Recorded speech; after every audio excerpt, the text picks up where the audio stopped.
ప్రధానమంత్రి కిసాన్ సమాన్ నిధి యోజన అనేది కేంద్ర ప్రభుత్వ ప్రతిష్టాత్మక పథకాలలో ఒకటి. ఈ పథకం కింద మోడీ ప్రభుత్వం ప్రతి సంవత్సరం 2,000 చొప్పున 3 విడతలు అంటే మొత్తం 6,000 కోట్ల మంది రైతుల ఖాతాలకు బదిలీ చేస్తుంది.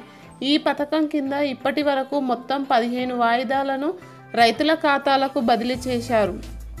ఈ పథకం 15వ విడతను ప్రధాని నవంబర్ 16న జార్ఖండ్ పర్యటన సందర్భంగా విడుదల చేశారు. ఈ పథకం కింద 8 కోట్ల మందికి పైగా రైతు ఖాతాలకు 18,000 కోట్లకు పైగా నగదు బదిలీ చేయబడింది.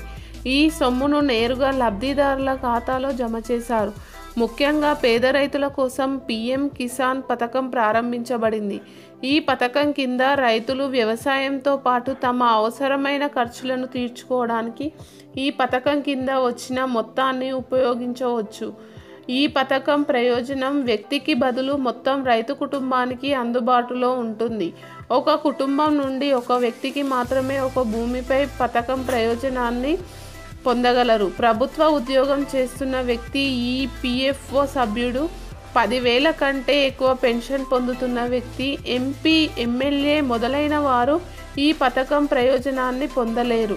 పీఎం కిసాన్ యోజన కింద 15వ విడత సొమ్ము అందిన తర్వాత పథకం 16వ విడత కోసం ప్రజలు ఎదురు చూస్తున్నారు. ఈ పథకం తదుపరి విడత ఫిబ్రవరి-మార్చి మధ్య విడుదల చేయబడుతుంది. అయితే ఇంకా అధికారికంగా ప్రకటించలేదు. కిసాన్ సమాన్ నిధి యోజన కింద ప్రభుత్వం ఈకేవైసీని తప్పనిసరి చేసింది. మీరు ఈకేవైసీ చేయడం ద్వారా భూమిని ధృవీకరించకపోతే మీరు తదుపరి విడతలో ప్రయోజనం పొందలేరు. ఈకేవైసీని చేయడానికి పీఎం కిసాన్ పథకం అధికారిక వెబ్సైట్ని సందర్శించండి. తర్వాత కుడివైపున ఉన్న ఈకేవైసీ ఎంపికను ఎంచుకోండి. ఇంకా ఆధార్ నెంబర్, క్యాప్చా కోడ్ని నమోదు చేయండి.